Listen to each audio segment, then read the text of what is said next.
impact on those areas based on what the data shows about their characteristics. So the market value analysis is a tool, and we think there are some ways to think about it, about how to best approach using that tool. As I mentioned, one of the first things we think about is that those public dollars are scarce, and so you can't just put a bunch of subsidy into a market and hope that it changes. You really want to use those dollars in such a way to leverage both public and private investment, and to send a signal to the broader market. This is a place we're doing some investment, and we're doing it based on this data analysis that we've all created together. Part of the thinking is that all residents across both Trumbull and Mahoning County are customers for your services, and so you want to align your activities to each part of those counties so that every person can benefit from the value provided by the analysis. The analysis is based on objective data that we've collected and we've reviewed with this group a couple of times to make sure that it reflects as accurately as possible the reality of what's going on the ground in the real estate market there.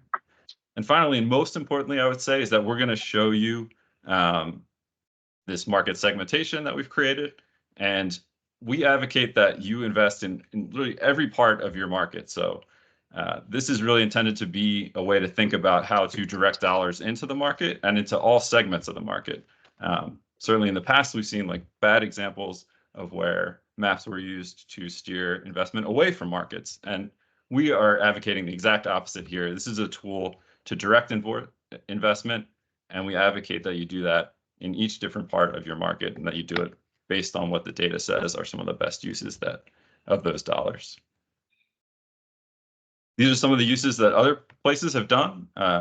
It's a wide range of things, from looking across an entire area and creating a consolidated or comprehensive plan, or doing an assessment of fair housing that looks at your entire geography and thinks about it as one unit, all the way down to really block by block or property level strategic code enforcement, or thinking about demolition and redevelopment. So we want you to see this set of things and keep these in mind, because once we've finalized the MVA and we've moved it on to our partners at the Greater Ohio Policy Center, then we're going to start thinking about how we take these market types and align them with different activities that you might be interested in seeing in your communities. And so this is a range of different things that you might think about. And you just want to keep these sort of in the back of your mind as you're looking at these market types and thinking about, well, what might be the right set of things to do in these different areas.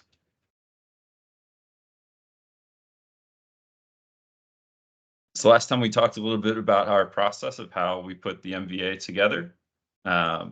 We have now traveled 3 times to Mahoning and Trumbull counties, and we've driven around. First, we inspected all the data at a parcel or address level to make sure that each of the different components was accurate and understandable. And since then, we've used those components to create the model and traveled also to inspect things on the ground there to make sure that the distinctions that the model are making are accurate when you drive from one block group to another. And the model says these block groups are different. We wanted to make sure on the ground that we're seeing those differences and that they're an accurate reflection of what we're seeing. That said, you all are the experts on your real estate market, and you have a great deal of experience that we would like to benefit from. And so we're going to show you the model today, and we're really hoping to get your feedback on any places that you think, oh, you could dive a little bit deeper there, or things look a little bit different than I would expect there. So in terms of the overall process, we're towards the end. You see this blue box around steps 5 and 6. We can still do some resolving and re-inspecting in our GIS systems to tailor the model to anything that comes up today. And then once that's done, we'll summarize all of the market characteristics and share the data with Eastgate COG and with GOPC. So I mentioned that we've traveled a few times just to give you a sense of what that looks like. These are our tracks of the last 2 validation routes. So we put a GPS on top of the cars. We're driving around to inspect the area. and make sure that we're seeing all different parts of the area. And you can see in some places we're really driving block to block and like almost doing circles to make sure that we've really understood the area well and covered it. You also noticed since the last time we met that our study area is a little different. Last time we talked about the urban area, and the feedback we got was the urban area is important, but we think of the area as being a little bit larger than that. And so you'll see the outlines are now lined up with townships so that there's no township that's sort of part in the analysis and part out of the analysis. Now we're using a broader area for our study area to make sure that we're including as much of the urbanized area of Mahoning and Trumbull counties as we can.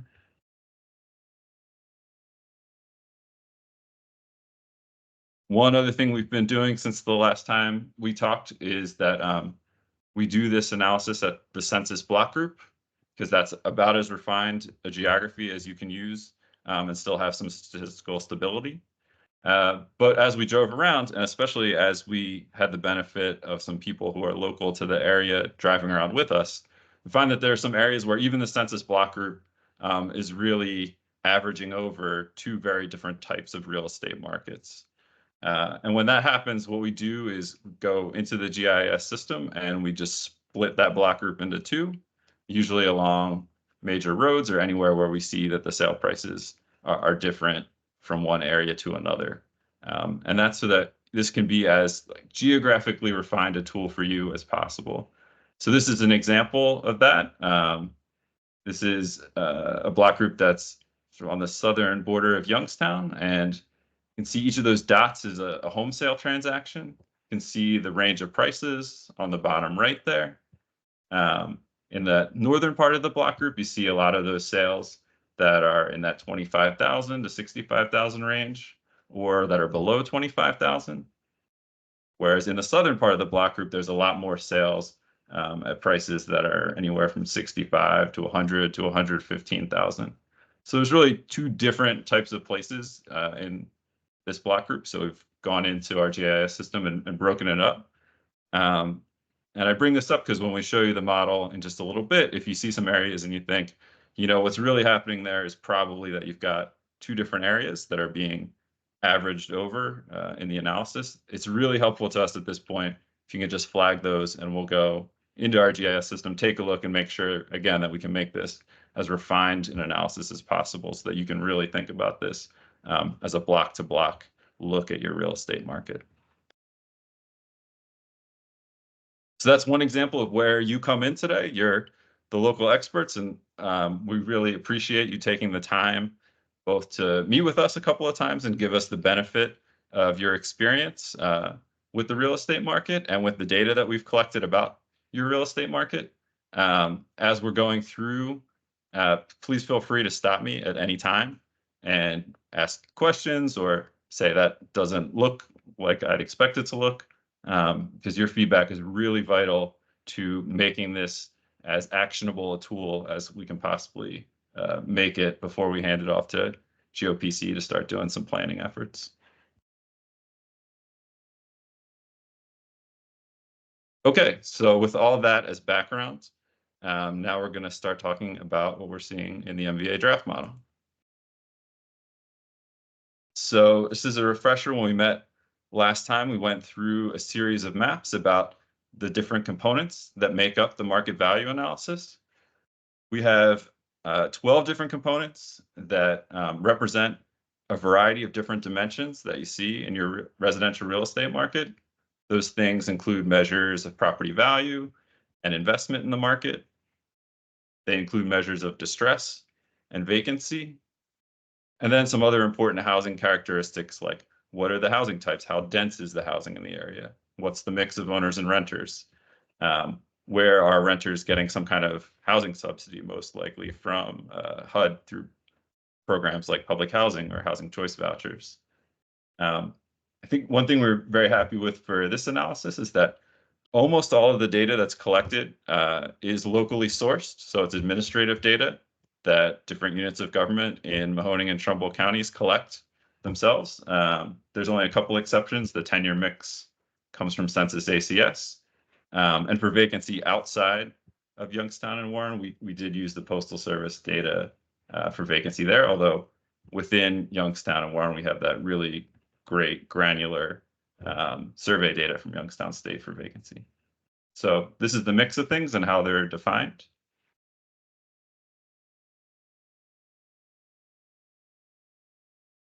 We put all those different elements, all 12, into what's called a statistical cluster analysis.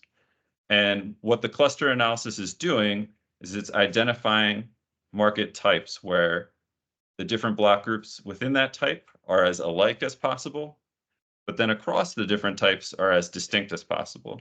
So the cluster analysis is identifying areas that are very similar, and those are shaded with similar colors on this map. So to put it another way, when you look at that purple shade that we have as A, whether it's in the southern part of Mahoning County or the northern part of Trumbull County, those areas should have similar characteristics along that set of things that we just talked about. So they're going to have fairly similar sale prices, mixes of owners and renters. They're going to have similar investment levels and levels of distress. But they'll be pretty distinct from those blue areas or the orange areas or the yellow areas. So I'm going to walk through some of the characteristics of each of the different market types so you can understand exactly what these different colors represent. But just as a first level, as you're thinking about this and looking at these maps, if you see areas where you say, oh, I'm surprised that these two areas are in the same shade, or I would have expected these two areas to look more alike, those are helpful things to flag and say to us, I'm surprised that, the block group just above that label for Campbell is not more like the one near that label for Liberty or something like that. So we'll return to the maps and we'll look in a more geographically refined way at both Youngstown and Warren, so you can look closer at those areas and see what at that block-to-block level the model's showing. But just as a first pass, this is what we're seeing across the study area.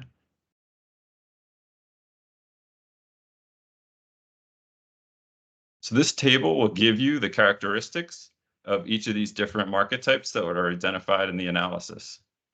So for example, if you're looking at those light green areas that we have here is D, you'll see that there are 46 block groups that are in that classification. The typical sale price for those block groups is just under $90,000. There isn't too much variation in those sale prices. It has one of the lower coefficients of variance. It's about 7 homeowners for every 10 households. Permitting activity is low, but there is a lot of investment in terms of investors buying homes and then flipping them for much higher sale prices. There's low number of vacant buildings, but a little bit of vacant land in that area. There's some code violations and tax delinquency, very low subsidy, and the area is primarily residential land use. So you're not going to see much commercial use in those spaces or industrial uses, for example. So for each of those colors on the map, you can take this table, go across and see what the different characteristics are for those places. Also on the bottom of the table is the average for the whole study area as a reference. So if you want to compare an area that you're interested in to what the typical block group is across Mahoning and Trumbull counties, that's down there for reference. I know it's a lot of data to absorb, so on this table, we've highlighted some of the things that are making the distinctions in the cluster analysis. So here's some of the things that are separating one cluster from another, for example.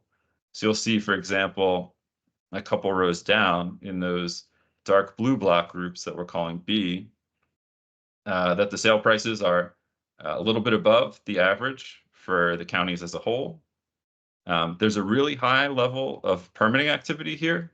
So in these dark blue block groups, you can expect that people are really investing in either making additions to their home or renovating their home, but they're putting their dollars back into their homes in these places.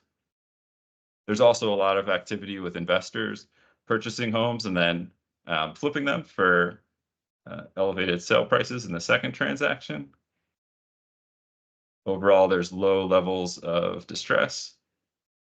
And then on that last column, you'll see that in those block groups, you have the lowest housing units per acre. So you're going to see very large lot sizes compared to the rest of the area in these block groups, and probably very few apartment buildings. So this table is just intended as a way for you to a little bit more quickly look at any of these particular areas that you're interested in and be able to pull out what are the most important characteristics for those areas.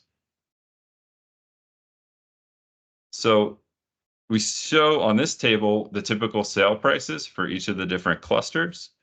But I just wanted to make the point that although that's the typical sale price, the sale prices can actually range quite a bit within those areas. So we're looking at just a plot of the distribution of home sale prices in each of these different color groups. And you see along the bottom different home ranges of home sale price. And then where these ridges are highest is where there's the most prices in that, most homes that sell for that price in that area. So you'll see, for example, in those purple areas that we had as selling for, north of $250,000, there's actually a pretty wide range, including quite a few homes that sell for well more than $300,000, even up to $500,000 and more. And in those blue areas, you also see some homes that, although the typical price might be around $150,000, you'll see a range that can include $300,000 or more. So the number in the table is the typical value, but you'll actually see quite a range within these different areas. And Colin, can I jump Yeah. in real quick? Sure. One thing to think about when you look at this distribution of price across these different color groupings as well is what kind of returns can you expect by investing in houses in different parts of the study area, right? So you can imagine, in particular in some of the orange, yellow, and the green markets, that there is value to be had in turning over distressed properties and putting them into productive use to be able to get a market price that goes well beyond what is typical that you see on the data table. Right? So this provides another way of thinking about value that can be unlocked within each of the different market types. Yeah, thanks, Mike. That's really helpful.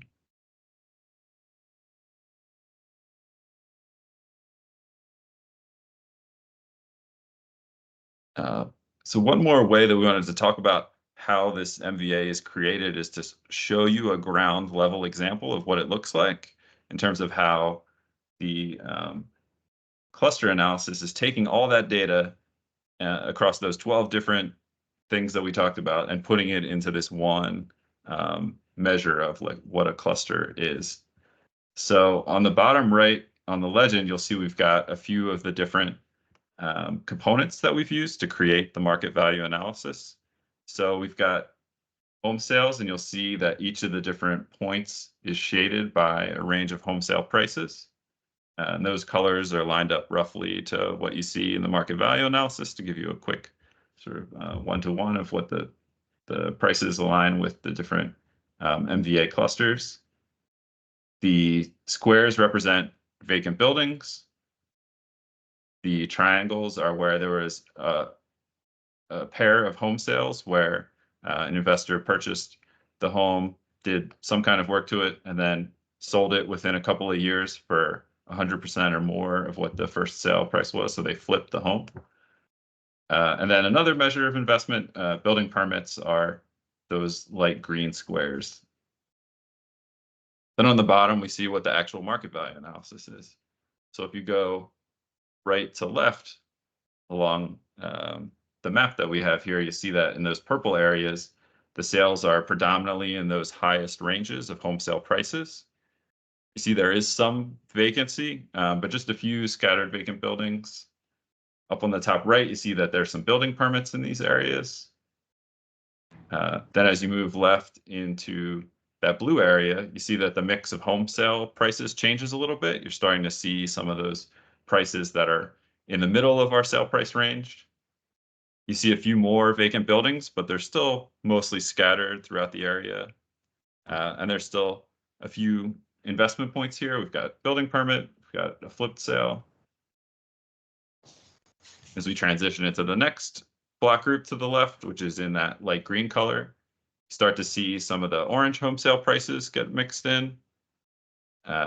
Some of the vacancy you'll see is a little bit more clustered. You might see 2 or 3 vacants on the same block, just on some of the blocks, not on all of them.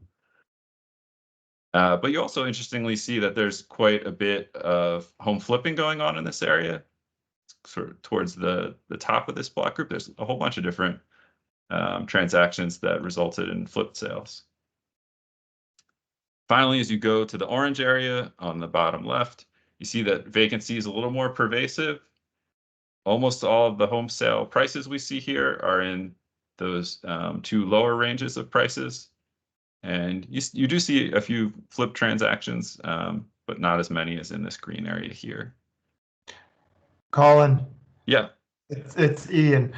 Is there any, when I look at this, is there any analysis that can be overlaid as to how many of these are arm's length transactions, or how many are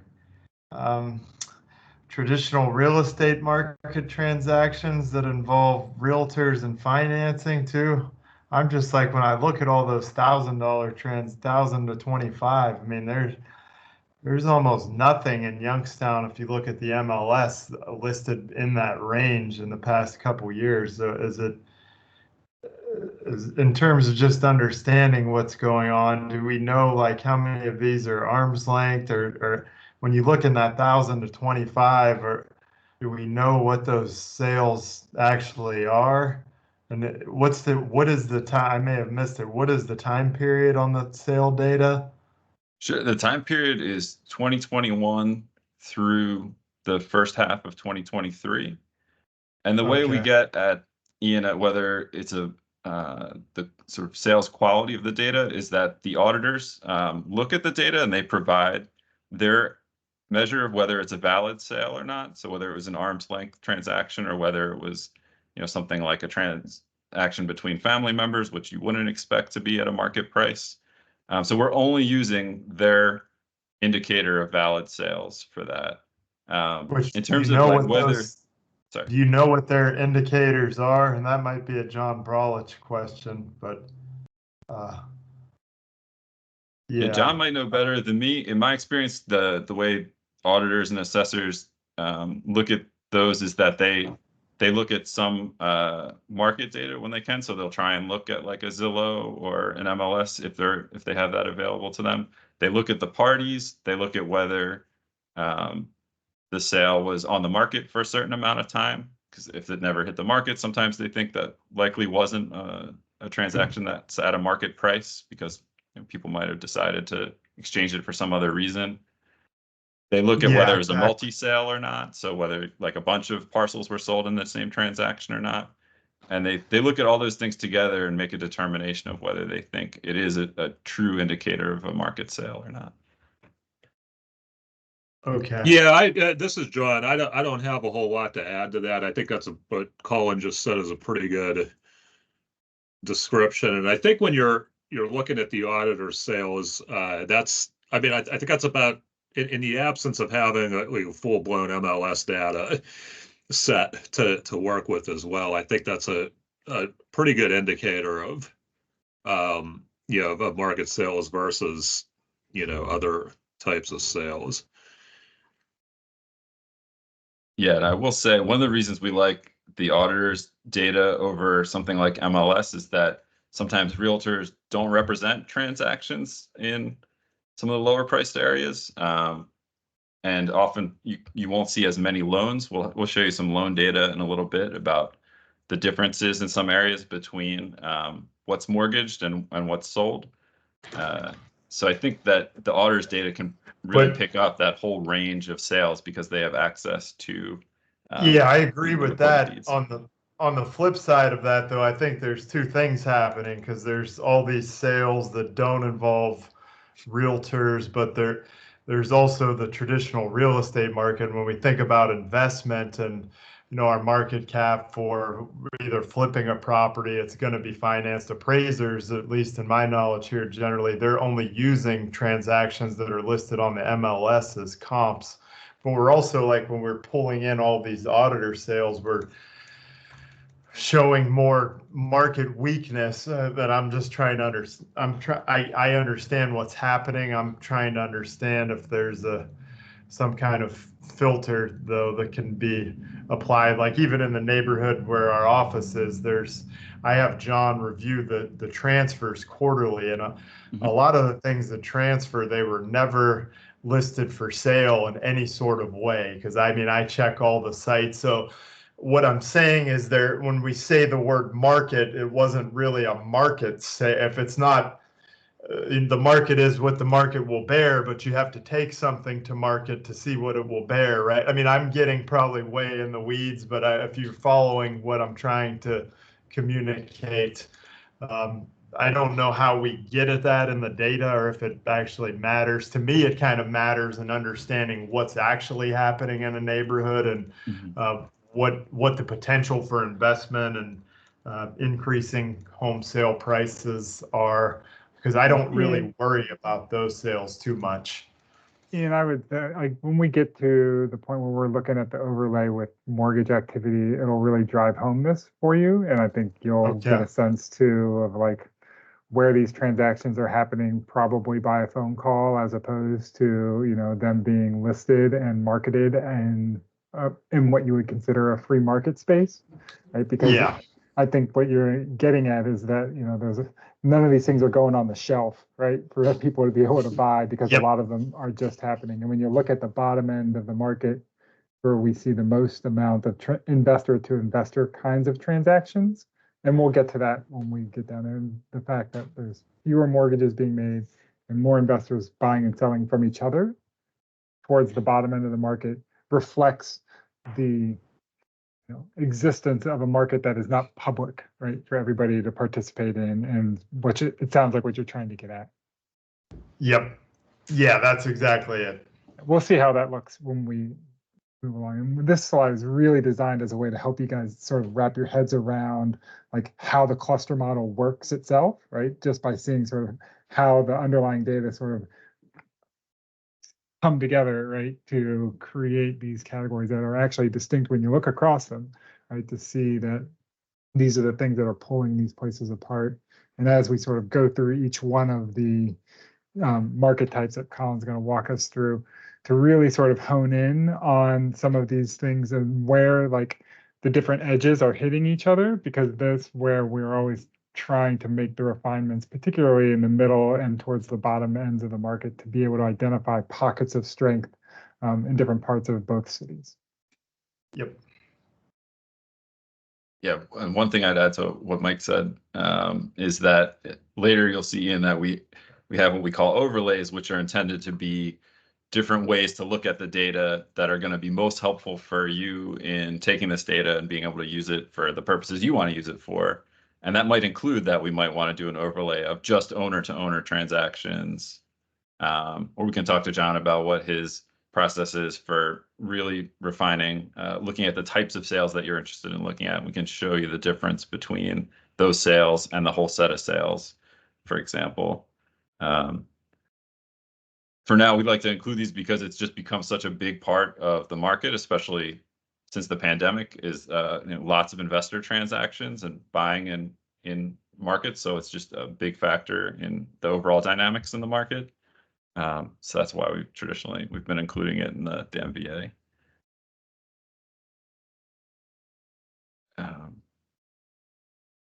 Okay, so before we leave this slide, were there any other questions about sort of how these different components are being put together into that one measure that are these color groupings in the MVA?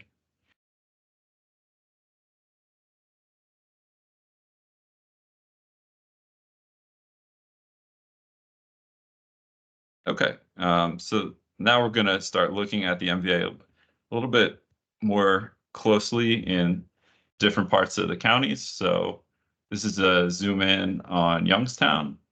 And here you can see we've put some of the major streets, so you can see where the market types are changing across the city. I think that just about every market type is represented in Youngstown. There's a lot of variation across the city. So you can see where some of those divisions are happening. And this is especially in the southern part of the city. We've divided some of these block groups based on that validation that we did. For example, if you can see my cursor over here, there's a couple of block groups that we split because we really saw that along the park, sales were a lot stronger than when you crossed Glenwood Avenue. So we wanted to make sure that was reflected in the analysis.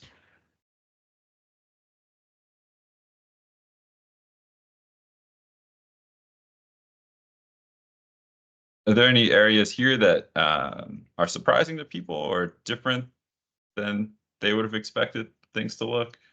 Or any areas where you think we should take a closer look and think about maybe dividing an area that might be averaging over a couple of different types of places?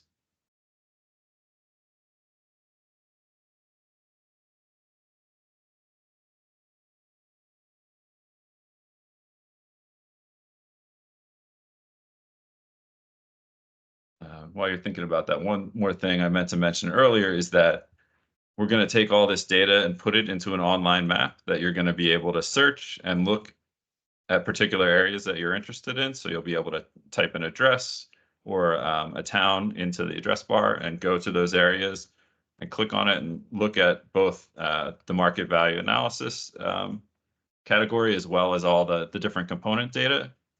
But before we did that, we just wanted to make sure we walk through what the MVA is and conceptually made sure everyone understood what it was before sharing the data. So when we send out this presentation, we'll also send out a link to all the data so that you can really dig into it and understand at a block to block level what the data is showing and what the MVA is showing.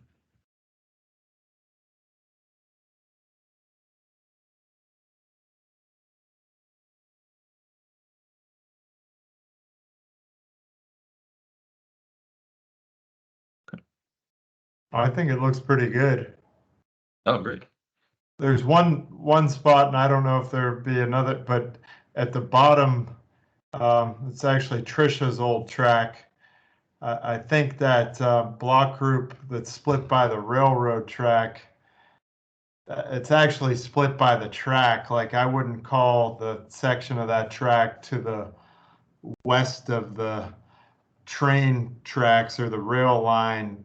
I wouldn't call that an F, an orange. I would have that higher just based on, I don't know if it's kind of a different neighborhood than the center of that square. Trisha, I don't know if you'd agree with me, but I feel it's significantly different.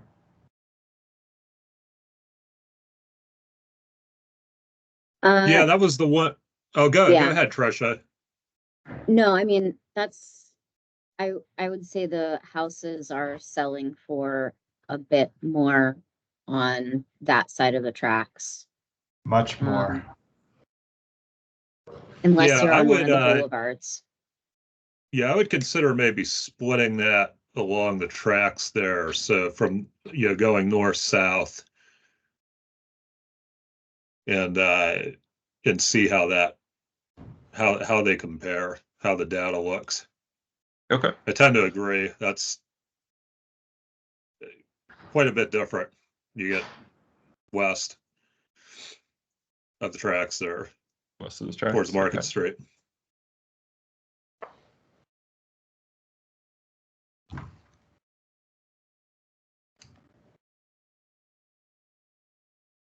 That's great. Thank you. That's really helpful. Were there any other ones you split in that? I don't see any. Just at first glance, I know we split in Idora there. Yeah, we split here and Was there anywhere else? And here. Oh, right. Okay. Can we look at, there's a little bump out too, John. You just triggered me to look there, but right to the west of Glenwood, there's that little half circle orange. That's kind of its own neighborhood. Mm-hmm. I think that's probably higher than an orange. I know it's not, I don't think it's its own block group. Does that? Yeah, is the just data- south of where your cursor was there. South of where my cursor's like here. Oh, right there. Yep. Yeah, Okay. just that little half circle. Hey guys, I'm gonna have to leave. I got another meeting that I gotta run to here, but or Colin, are you gonna send these materials out for our review after the meeting? Yeah, absolutely, John. We'll share all this and we'll share with that interactive map as well. So you'll be able to see exactly which block groups were split and what the data shows for all the different block groups. Okay, great. Sounds good. Sorry, I gotta run. But yeah, looks good so far. So Thanks, Thank John. you. okay, yeah, thank you.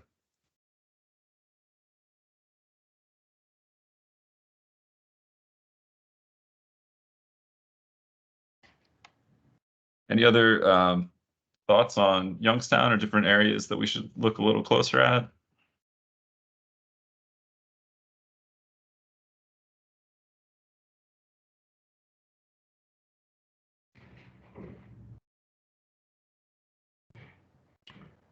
I think it looks pretty good. Okay. There might be on the east side, like on the far east side, are those the Keller shadings, or those along the block groups there, the like the orange to the light orange, are those on the block group boundaries where the lake is? Is that what the boundaries are? I don't remember the Yes. block group boundaries. Okay. Yeah, that's where they are. There's some, we could get into some real small, but it's beyond the block group level, so I don't think we need to worry about it, but I think overall it looks pretty good. Okay, great. Yeah, if there's anything else you see, Ian, when we send out the data, please just send me an email, and we'll keep digging into it. Okay, then I'll move to, here's Warren.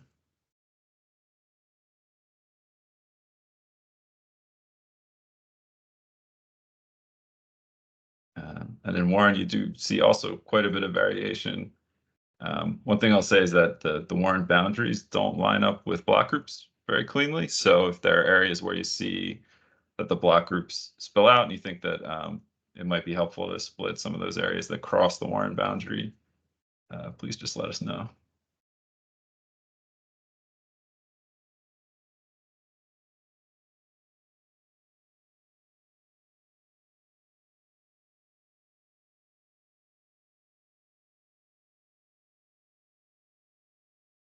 Another thing we'll add to these maps before the meeting next month is we'll put a non-residential layer over the top so that you can see which areas are actually residential and which aren't. But for this meeting, because we really want you to focus on being able to see those colors, I didn't overlay all the non-residential areas quite yet.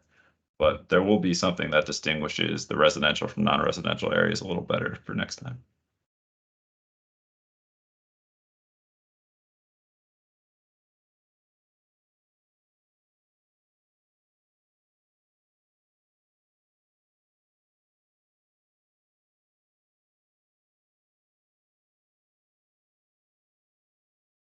Any thoughts or areas you want us to look a little bit closer at, Warren?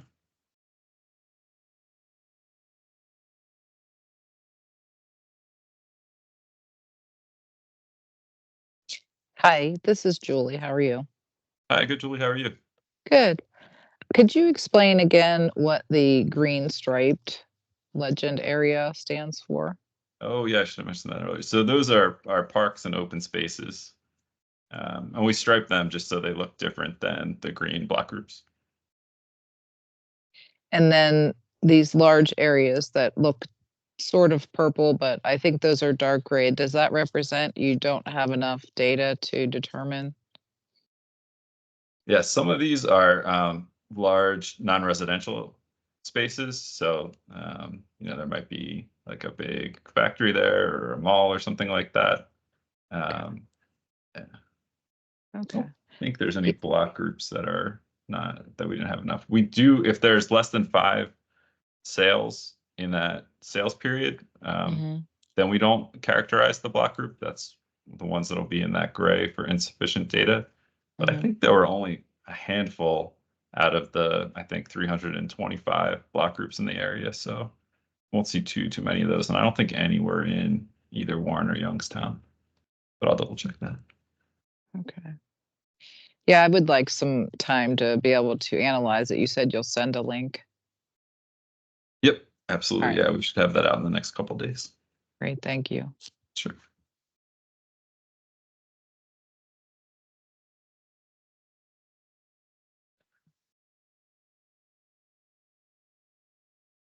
So this is a zoom in on the areas in between the two cities. It's a little more uniform across these areas, but you do see some variation in Niles and the surrounding area.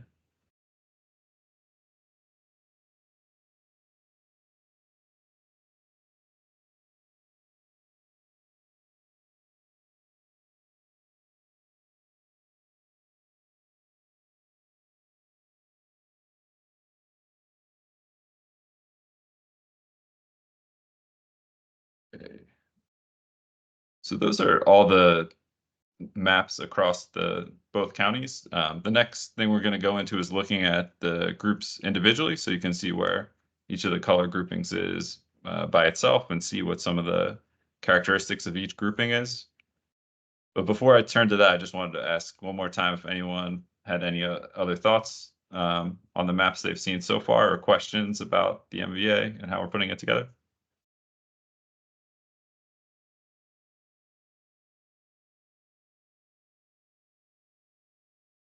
Okay, so now we're going to look at each of the color groupings specifically, so you can see without having the other colors kind of obscuring what you're seeing. You'll see them one by one and see where they're located. We're going to start with these purple areas. These areas have the highest sale prices and the highest home ownership rate. There's lots of investment in these areas, which is primarily all permitted investment. So you don't see as much investor flipping here, but you do see a high share of permits. You see very low vacancy or vacant land area or code violations. And also these are areas where you see some of the largest lots. So it's about 1.5 housing unit per acre. So you're going to see, on average, like 3/4 acre lots in these areas. The map down here shows you exactly where the areas are. And then as we go through these slides, we took some pictures as we were driving around that just give you a sense of what some of the homes in these different areas look like.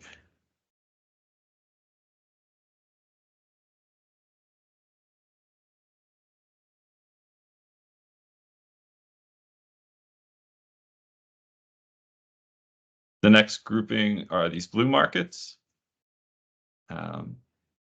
These are by number, one of the highest numbers of market types across the two counties. So you've got over 100 block groups that are in either the dark blue or the light blue. So they're about 1/3 of all the block groups in the study area.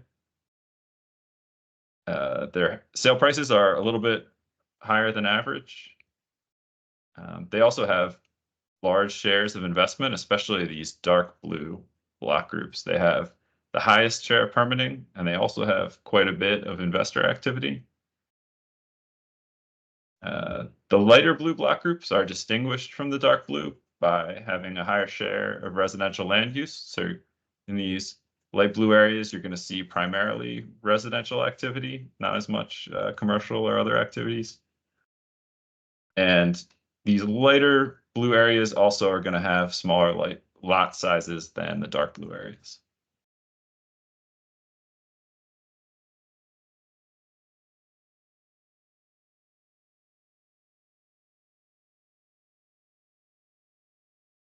The next group are the green markets. These are places that have sale prices a little bit below the study-wide average.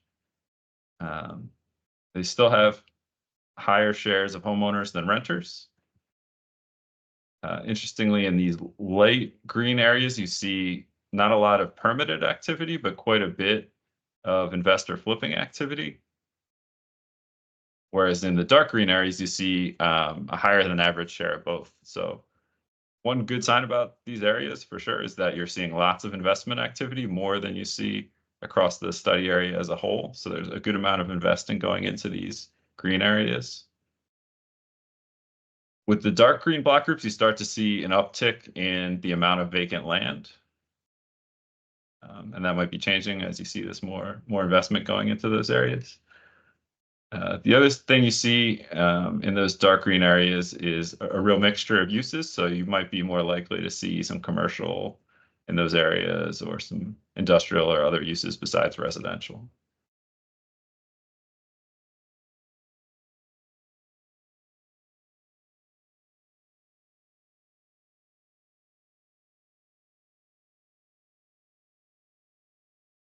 The next group are the orange markets. In these orange markets, you start to see a tick up in the share of code violations. Now they're above the average for the study area. In these dark orange areas, you're going to see the highest number of housing units per acre. So those are areas where you might see some multifamily buildings or other building types where there's more housing in those areas. In the lighter orange, you see some of the higher shares of vacant land area. And you also see that in these light orange areas, that's where you see the most number of renters that have some type of rental subsidy. So where you might see tax credit properties, public housing, vouchers, variety of different things that subsidize renters in those areas.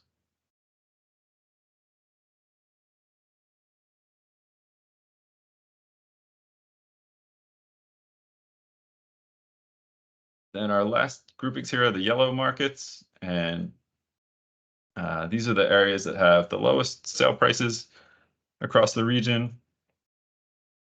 Interestingly, even in these markets, you still see a mix of homeowners and renters. It's about 50-50 in both the light and dark yellow areas. You do see an increase in distress in these areas. So these are the areas that are most likely to have vacant buildings and have higher than average shares of vacant land and code violations. And they tend to have about or higher than average share of housing units per acre because the lots are a little bit smaller in these areas.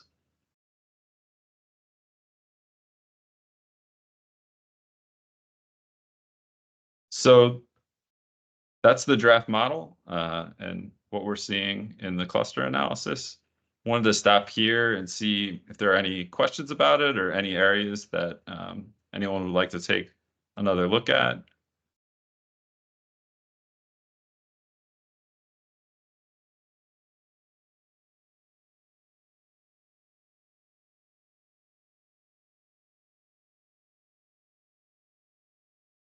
Okay. Sorry. And just as Colin mentioned earlier, we're going to share this out with everybody, but also send everybody a link to the online map that will have all of the model results on it. And then you can scroll over each block group and see the underlying data that go into each one so that you can take a little bit more time with it and really kick the tires as much as you can and let us know if there are other things like we discussed earlier of potential block groups that we would need to split or places to look more closely just so that we get everything refined as the whole process starts to move into the next phase of the planning process. Yeah, thanks, Mike. And at the end of the presentation, we have our email addresses, so you can just please feel free to get in contact with us with anything you're seeing in the data. We'll incorporate your feedback before the next time we meet next month. So in addition to the market value analysis itself, it's helpful to look at some other data sets that give you an idea of different dynamics going on in Mahoning and Trumbull counties that are related to the residential real estate market. And so we create some analyses that we call overlays that are related to the MVA that look at things like mortgage credit, investor ownership, and then the last thing we'll take a look at are some commuter patterns. So where do people work compared to where do they live? How long are their commutes? So we've got drafts of the first couple of these things, and then an example of the commuter patterns for you to take a look at.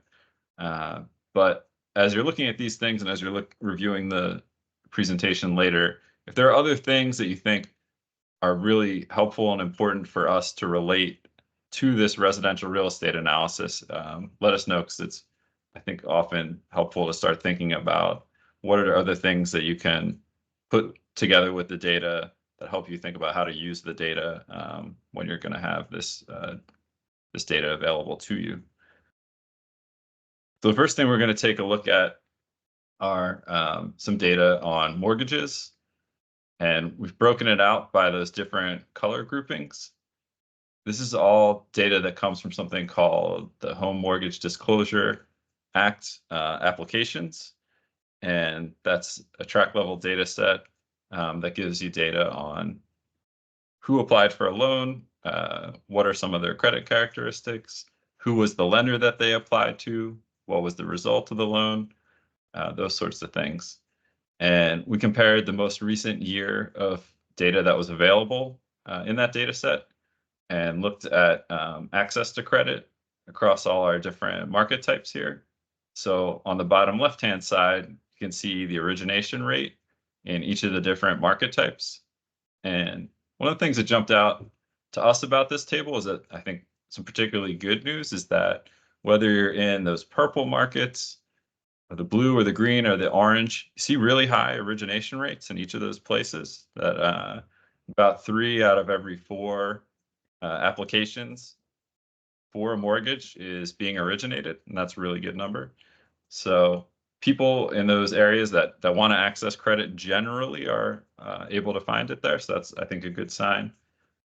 It does tick down a little bit when you get into the H&I markets, although there's just fewer applications there, so might be a little bit noisier there. The middle gives you a sense of how many applications per household.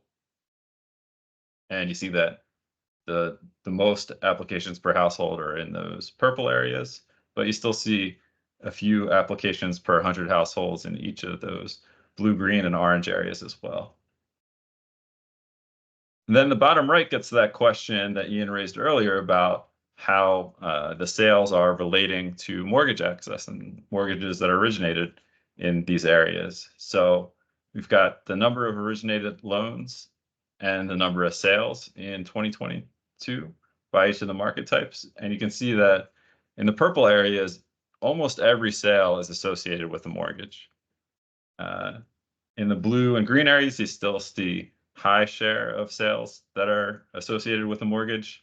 But when you get into the orange areas, and especially the yellow areas, you see that many more of these transactions are cash transactions where there's no mortgage associated with it, especially in the yellow areas.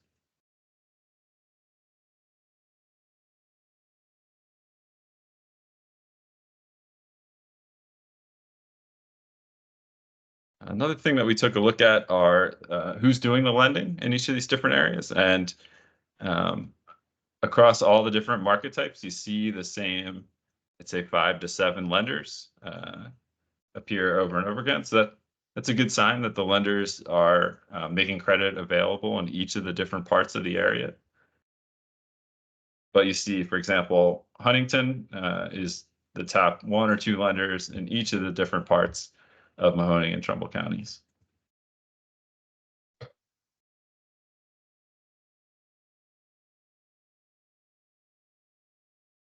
So I think as the first look to us, the good news is that there is generally credit available.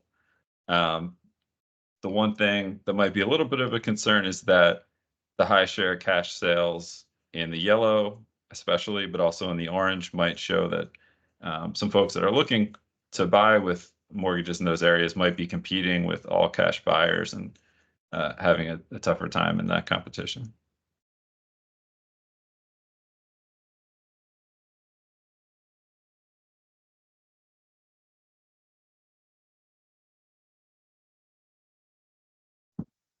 Another important topic in recent years has been investors.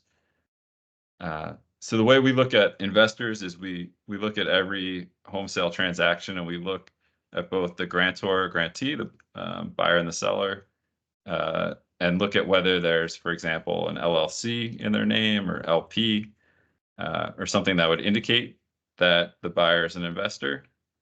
We also look at folks that own more than 5 or more parcels across the area, which gives you a sense that they're investors, even if they don't have an LLC or something like that associated with their name. And we identify each of those groups as investors. We also clean out some nonprofit investors from this type of activity. And then for each of the different block groups, we looked at the share of purchases that were made by someone that was identified as an investor in those areas. And you can see that across Mahoning and Trumbull counties, there's really a lot of variation. In some areas, you see almost no investor activity.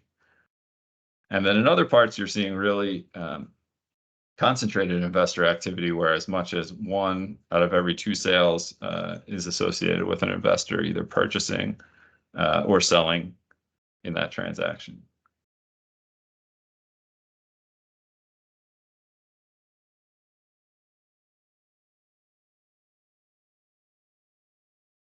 This table breaks it out a little bit by those different market types, but it also breaks out what we call the direction of the sale. So whether a homeowner was selling their property to an investor, or whether 2 investors are selling to each other. And so the second column in, where it says share of sales from a non-investor to an investor, those are the sales where you're seeing a homeowner sell to an investor. On the far right are where the investors are selling to each other. I'd say another thing that we thought was generally good was that the share of sales going from a homeowner to an investor were generally a little bit lower than the share of sales going from an investor to someone who's not an investor. So you don't really see a pattern where investors are buying up whole areas and then just holding it, for single family rentals or other concerns. It seems like there's a fair amount of transactions going both ways. It does look like in the yellow areas in particular, investors have quite a bit of the properties and are selling to each other quite a bit. So those might be examples where they're doing some more single family rental activities.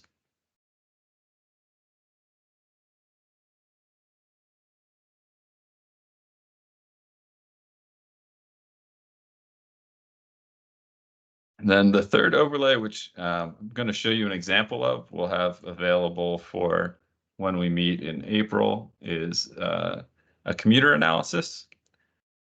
So here we're looking at Duval County, which is essentially the city of Jacksonville. It's one of the biggest counties in the country. Spatially, it's a huge place that ranges from a downtown that's fairly dense out to some suburbs. And then as you get way out, you'll see farms and very rural areas. So it's somewhat similar to your area in that sense, that it really encompasses a whole range of different building types and densities.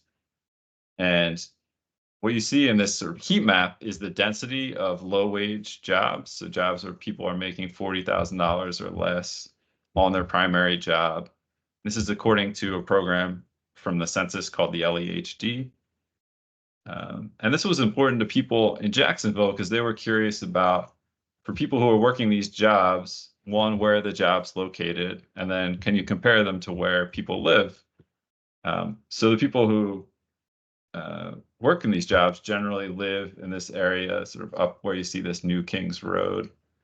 And the good news was that a lot of those folks work in this dense downtown area where they don't have to commute too far.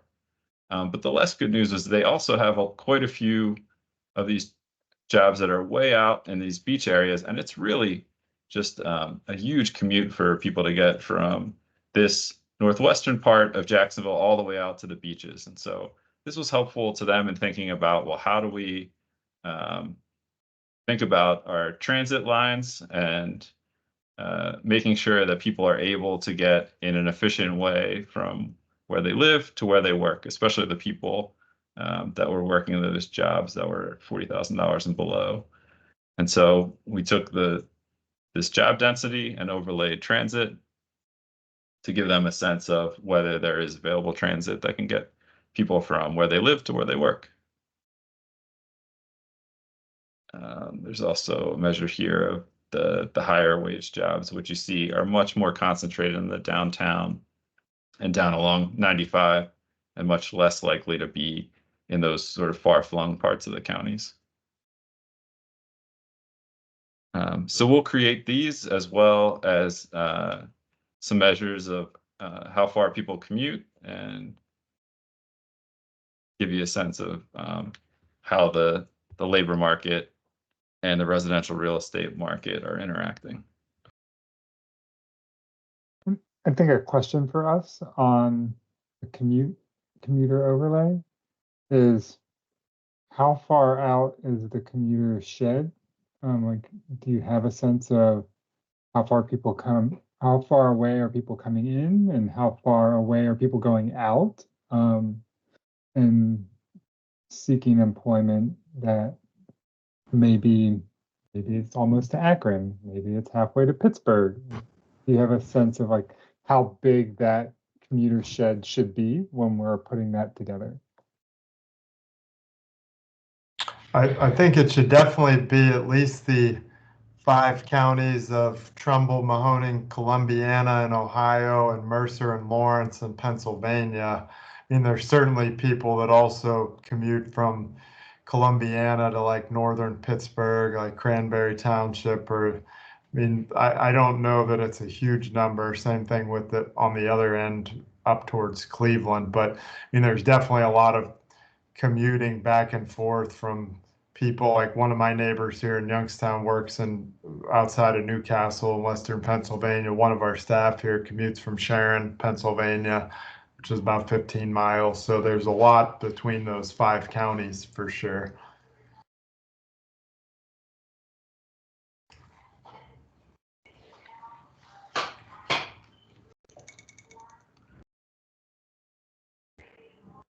Okay, great. We can break those out. This is just an example of a table that shows for where people live on the left-hand side, and then some of the different areas that people in Kansas City were interested in seeing how far people are going to work.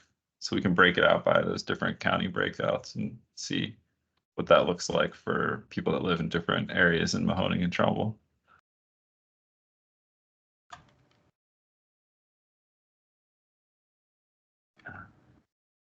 And were there any other thoughts about other data sets that would be interesting to you to take a look at, either to compare it to the MVA or just to get a sense of what's going on regionally in the housing market?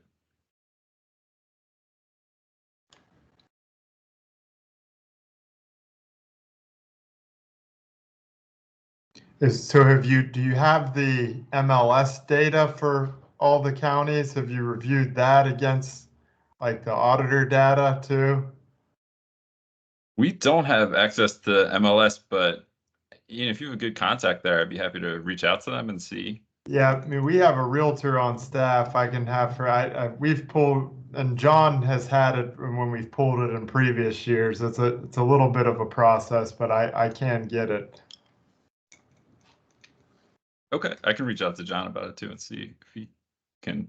I'll show me have to get it to John from one of our staff here, but Oh, I'll gotcha. get that rolling. Okay, great, thanks. Yeah, John has it from previous years when we've done it, but I would be interested more in the most current that we're able to access, or at least maybe the last quarter of 23 or something. Okay. We can get the whole 21 to 23 time period too, so it's the same as what you looked at in the auditor data. Okay, that'd be great. Yeah, I'll follow up about that. We can see how it looks different.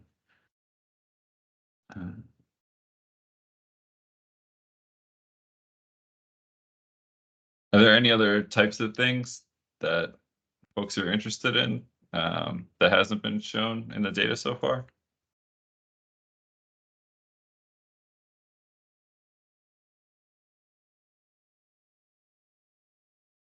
Okay. Well, when we send around the presentation, FGC, we have in the overlays. Any other thoughts you have about what would be helpful to know more about, just please let us know.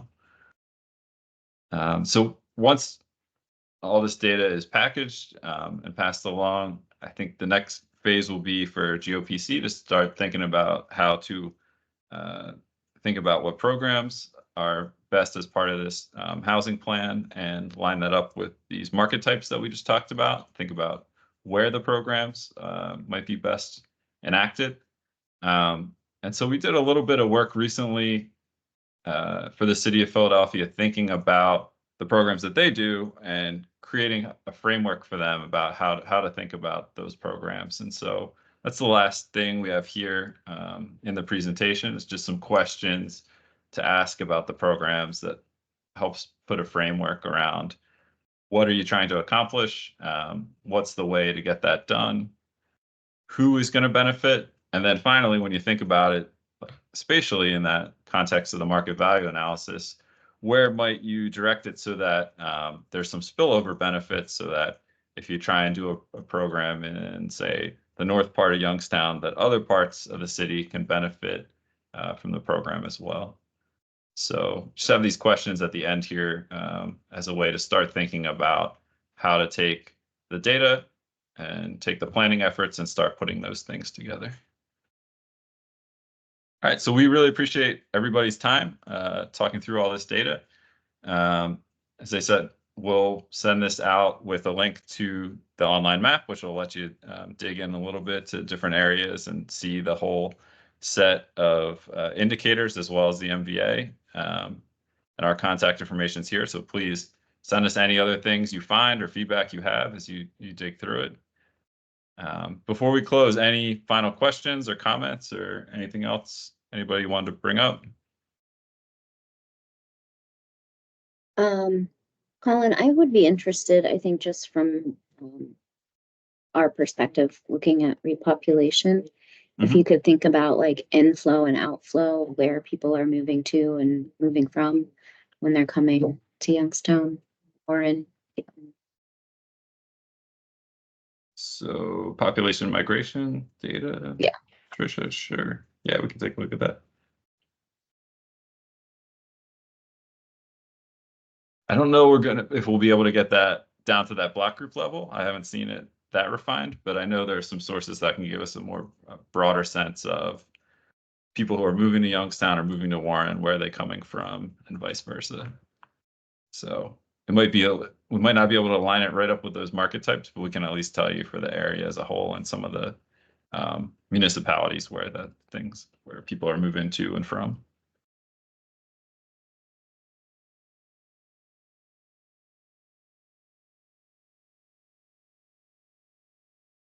Okay, well, that's it for us. We'll package this up and send it along to everybody. And thanks again, everybody, for your time today. We appreciate it. And we'll keep this moving. We'll see you in April.